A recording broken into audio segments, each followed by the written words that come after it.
Hello everyone, আশা করি সকলেই ভালো আছে, সুস্থ আছে। সকলকে জানাই শুভ সকাল। আজ বৃহস্পতিবার দিন সকাল সকাল কি কাজ থাকে অবশ্যই তোমাদের সঙ্গে শেয়ার করব এবং সকাল থেকে কি করছি দেখতে থাকো ভিডিওটি। আশা করি সকলের ভালো লাগবে।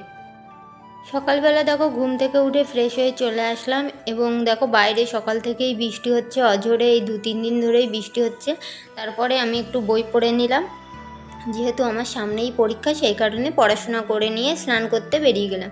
স্নান করে দেখো চলে আসলাম ঠাকুর ঘরে এবং 5 রকমের ফল দিয়ে আজকে পুজো দেবো। যে আজ বৃহস্পতিবার সেই কারণেই দেখো ফলগুলো বানিয়ে নিলাম। তারপরে চলে আসলাম ঠাকুর ঘরে। এদিকে ঠাকুর ঘরটাও ভালো করে মুছে নিয়েছি, থালা বাসন সব কিছু রেডি করে নিয়েছি। গোপুসোনাকে শয়ন থেকে উঠিয়ে নিলাম এবং তার সঙ্গে দেখো আম পাতা, পান, কলা সব কিছু গুছিয়ে নিয়েছি।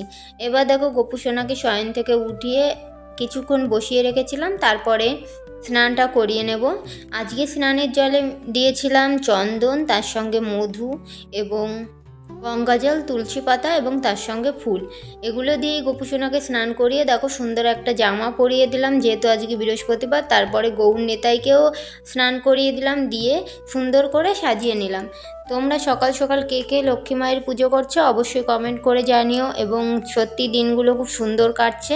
তারপরে দেখো সকলকে সাজিয়ে নতুন জামা পরিয়ে নিলাম। এইদিকে ঘরটাও রেডি করা হয়ে গেছে, যেহেতু ঘট স্থাপন করতে হবে। আজকে বৃহস্পতিবার লক্ষ্মীবার, সেই কারণেই লক্ষ্মী পুজো করব। এদিকে কলা এবং পান সব কিছুতেই সিঁদুর মাখিয়ে নিয়েছি। তারপরে দেখো রেডি করে নিলাম। আমার কিন্তু সকালের প্রধান কাজ হলো এই পুজো দেওয়া, তাছাড়া আমার তেমন কোনো কাজ থাকে না বাড়িতে। এবার দেখো সব কিছু সাজিয়ে নিয়েছি।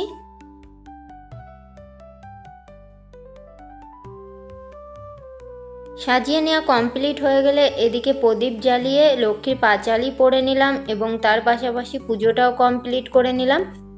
আমার কিন্তু পুজো দিতে ভীষণ ভালো লাগে এবং সত্যি ভীষণ আনন্দের একটা বিষয় সকাল সকাল পুজো দেওয়া।